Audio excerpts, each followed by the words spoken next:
Hello, and welcome to another talk with Dr. Shae. I want to talk to you all today about relationships.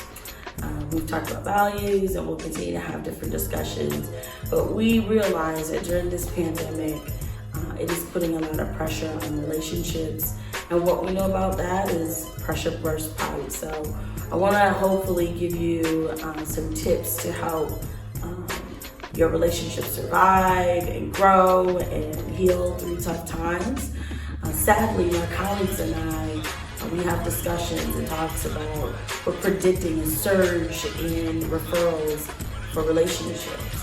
So we may see an increase in breakups, maybe even talks of divorce, because the increased time spent together can put some pressure on relationships where it may amplify issues really that were already there.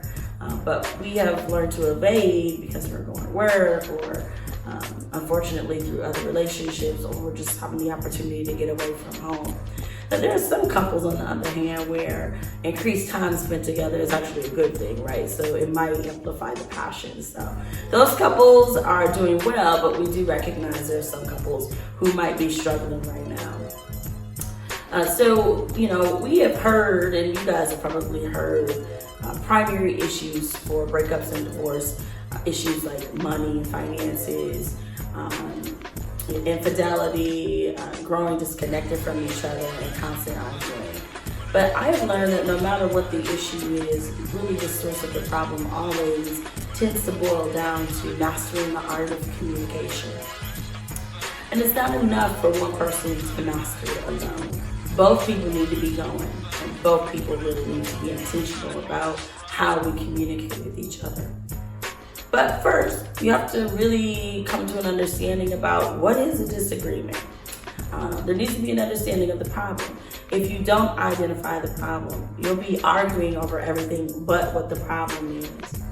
You work too much, or you don't help me around the house, or you hang out too late. Really, all of those are the underlay for the overplay, right? These are all issues that are reflective of a bigger problem. Perhaps I don't feel supported by you in this relationship.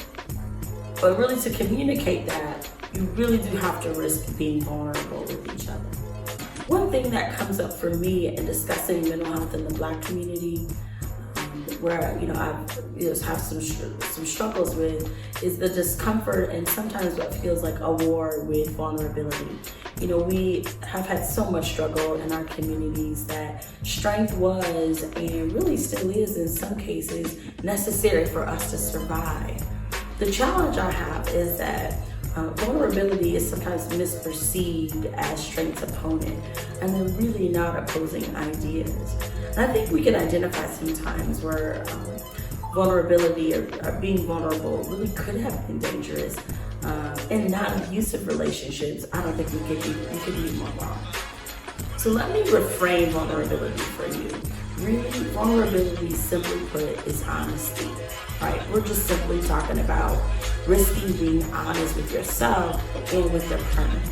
We tend to cover vulnerability with anger because we think we're more in control, and anger is more acceptable in our communities, and so we feel like it's just safer to be angry than it is to be vulnerable. But the honest truth is we're not being real with ourselves. We see anger really as a secondary emotion, and beneath that usually is some second layer of a vulnerable emotion. So we really do need to risk being vulnerable in our relationships if we feel safe doing so. While we may believe that, vulnerability gives another person an up on me. So if I'm vulnerable and I tell you that I'm struggling with something, right, and I'm feeling a way about that, I might feel like that gives you the up on me. But really, it shows how incredibly courageous and confident you are.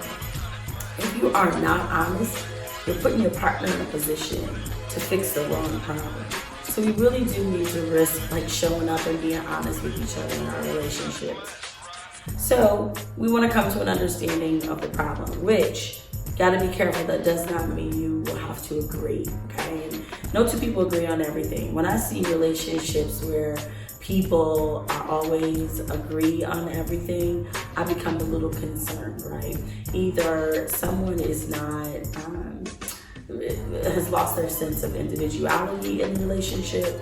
Someone might be stonewalling, so they're like disconnecting and just not showing up in the relationship at all, or the relationship isn't safe.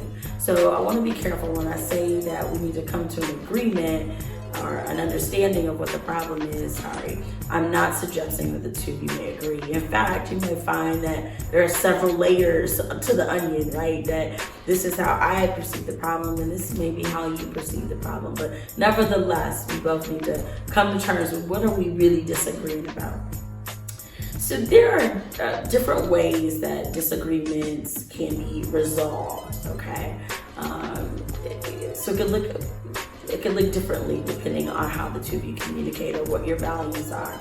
So disagreements may end in compromise, it can end in collaboration, or it can end in somebody just folding, okay? And I'm gonna talk a little bit about each one of those. Now, of course, the collaborative resolution is probably the most ideal, and it's the most effective because it fully acknowledges your beliefs and your values of both people involved. And it satisfies the concerns of everybody that's involved in the conflict. So you have some mutually achieved goals, and then it allows for some healthy disagreement and some creative solutions. The compromise is a little different. I saw a meme, and it was kind of funny to me, but it said an agreement whereby both parties get neither of what the other one wanted, right? So compromise really is about I'm giving up a little something in order to achieve a greater something, right? So we agree on, we're coming to an understanding of the problem, and we might each have to give a little bit of something in order for the greater growth of the relationship. And then, you have folding. Sometimes you need to fold. And folding is basically saying, I'm kind of like bowing out in the best interest of the relationship. And this is important when you find out one partner stands pretty strong on an issue, like it's an issue that really conflicts with their values. And if it's something that doesn't really conflict with yours, and there's an opportunity for you to fold because I care about what you care about, that's really an important resolution. So sometimes it's okay for you to fold when you find that your partner is really deeply passionate about an issue. So things like showering practices and discipline, things like that may be, kind of like deal breakers. So if you see yourself in that situation, folding is most definitely an option in order to save your relationship. So just to give you some communication techniques, and I'm not going to go like I would in therapy in an actual session. We practice this, and I might coach a couple through using these different techniques. I'm just kind of going to go through these quickly, some things that you could use to master the art of communication in conflict. The first one is reflection, okay? You've heard the saying, God gave us 2 ears and 1 mouth for a reason. And oftentimes in a conflict, you find that people may not really be hearing each other. You ever find yourself in the middle of a disagreement and you're already planning your rebuttal? You haven't really even heard what the concern is because at that point you smell war. And so you're thinking of what your response is going to be. Well, in the time that you are putting together your response, you miss the issue, right? And so reflection really gives us the opportunity to just paraphrase what you just said. So your partner is saying, hey, I have this issue. I'm concerned about this in a relationship. And that gives you the opportunity to say, so what I'm hearing you say is, right? So you are just simply reflecting what you thought you heard. And it also gives your partner the chance to say, that's actually not what I said, or you got to spot on. So reflection is just basically paraphrasing. I'm just saying what you just said to make sure I heard you correctly. The next one is validation. Validation is basically saying, I am okay with however you feel. Sometimes we can be dismissive unintentionally. We may not agree with your feeling, or we feel like it's silly for you to be feeling that way. But if you don't allow your partner to feel how they feel, you're damaging the safety in the relationship. And we want to create relationships that allow us to be vulnerable. So validation really is just saying, I get that, right? Like, you have permission to feel that way. Sounds like you feel frustrated by not feeling supported in this relationship. And then you have empathy. Empathy is demonstrating your understanding of the issue and how you can feel with your partner. So those three things are really important. You got reflection, you have validation, you have empathy. Too often we want to jump right to problem solving, right? Because that's how we're wired. Our brains are wired to really like solve puzzles and solve problems. So we want to jump too quickly to, so this is the problem, here's the solution. But really we need to spend more time just feeling with our partners. You'd be surprised how many conflicts can really effectively be resolved just by nature of emotional support. Even if there is not an adequate solution or one that works for all of us, the fact that I know that you hear me and you're supporting me may be enough. So we need to spend more time on those three things before we really get to problem solving. Problem solving again can be resolved by collaboration, compromise, folding, whatever works, right? But really spending time being emotionally supportive of one another. I kind of want to end with a few myth busters about conflict in relationships.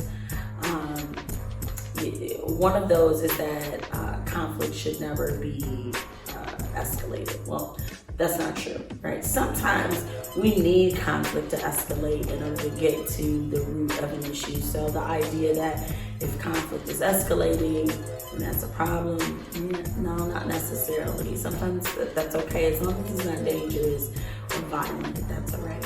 The other myth that I want to sort of bust, if you will, is that conflicts or relationships that have no conflicts are the healthiest. Not true. When I see relationships, and we're still talking about healthy conflict, when I see relationships where people can safely disagree with each other and be okay after that, those are some of the healthiest relationships, because we're people, we're complicated, we're individuals. I might not see an issue the same way you see an issue, but if we can come together and kind of work together through a conflict, like that's a really good, healthy relationship. And so I want to make sure we understand that the couples that say, we never argue, don't always necessarily signify those are the healthiest relationships. The other thing is, we hear the saying, let's just agree to disagree. But sometimes that's not healthy. So I don't want us to sort of think that that's the solution. And if you find yourself disagreeing often, I think there is more opportunity to talk about values alignment.